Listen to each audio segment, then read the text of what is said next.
Hello everyone, this is Eagle Owl. This video is things that you want to store in case of times of an emergency. I will start by saying this is you don't want to wait until a crisis happens and then go out getting the items that you need. The people that do that after a crisis happens, they're basically called panic buyers.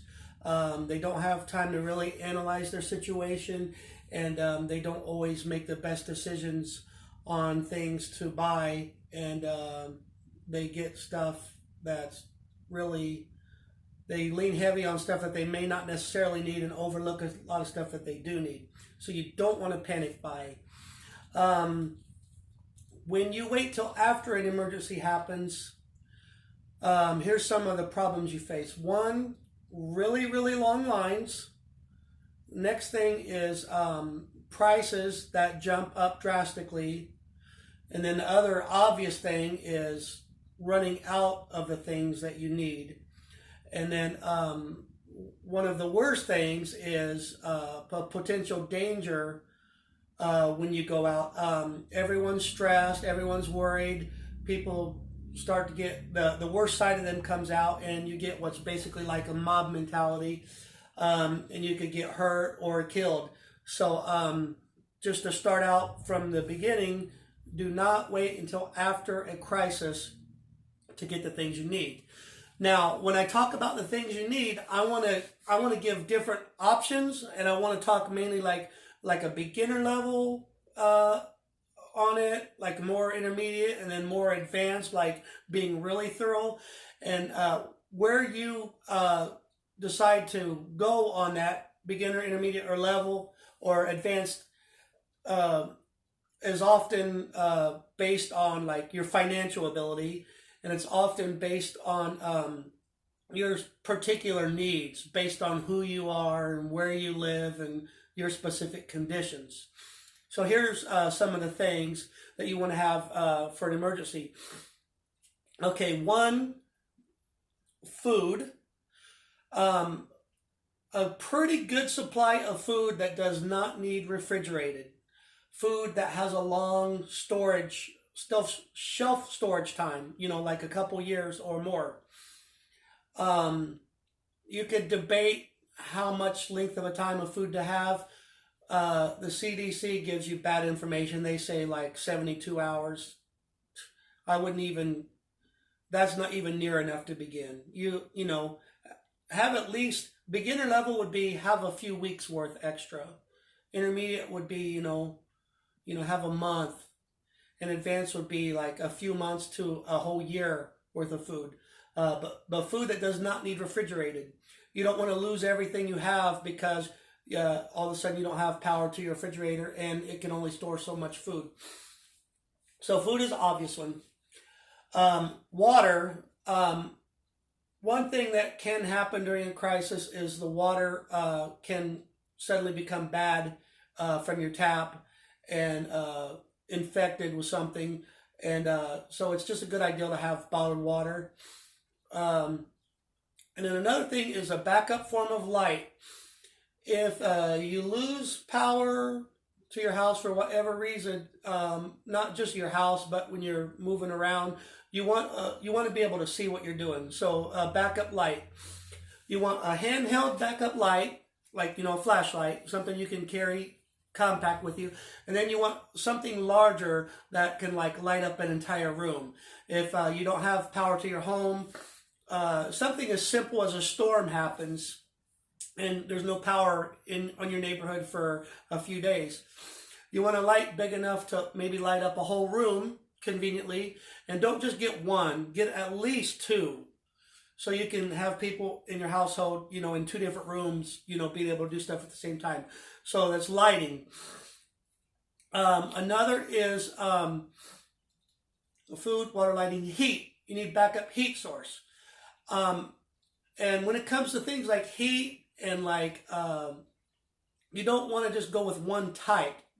But what I mean by that is don't just do all propane.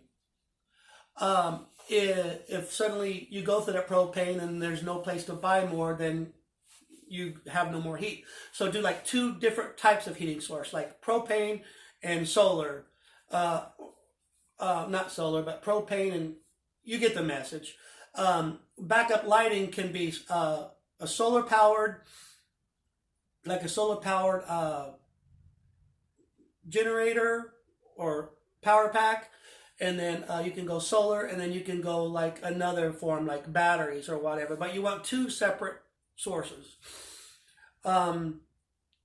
You want, I would say, extra fuel for your vehicles, and that can go on the beginner side. It could go from anything from always keeping your tank full and like kind of have the mentality, when my tank gets down to 3/4 of a tank, when I use a whole quarter, that's when I'm always going to go to a gas station and fill it all the way to the top. Someone who's on a budget, someone who's doing like just a basic level preparing, that's a scenario you can use. A little more advanced is have 2 or 3 5-gallon containers of gas stored away to the side, and then that would give you the ability, if suddenly for some days there's super long lines at the gas station, or you think it might be dangerous, like you're in a major city, not having to wait at a long line. Once that tank runs out, let's say if you got 3 more 5-gallon containers, that's 15 more gallons you can put in your tank, and now it's full again. Or if you got to take a really long trip, make it go in your vehicle, now you can go the distance of an entire tank of gas plus a second entire tank of gas without having to stop anywhere. Depending on the level of emergency or crisis, not having to stop could be a good thing. So you got light, heat, food, water, backup power. I'm just going over the main things. Like I could go really extensive, but I'm not going to do that on this video.